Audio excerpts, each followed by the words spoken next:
चीजा बदली बारिश बोरी तूफान गड़े दे लो किड़े गड़े आ दाला बारी अल्लाह माफी अल्लाह रहम करे। आ दे लो गड़े बहुत बड़े बड़े गड़े आ दे तुहाडे सामने। अल्लाह माफी अल्लाह रहम कर रहमत कर अपनी। पता नहीं की बनया होना देखो तुहाडे सामने आ दे गड़े ते बहुत बड़ा साइज है गड़िया का। अल्लाह रहम करे।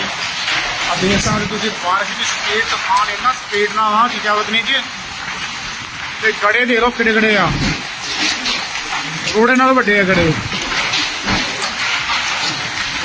अल्लाह रहम करे।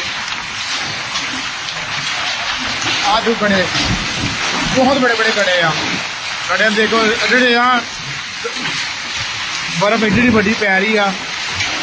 होए होए होए देखा बाकी अल्लाह रहम करे। देखो की बनता मैं बाद बारिश स्पीड भी इन्नी है काफी स्पीड आ।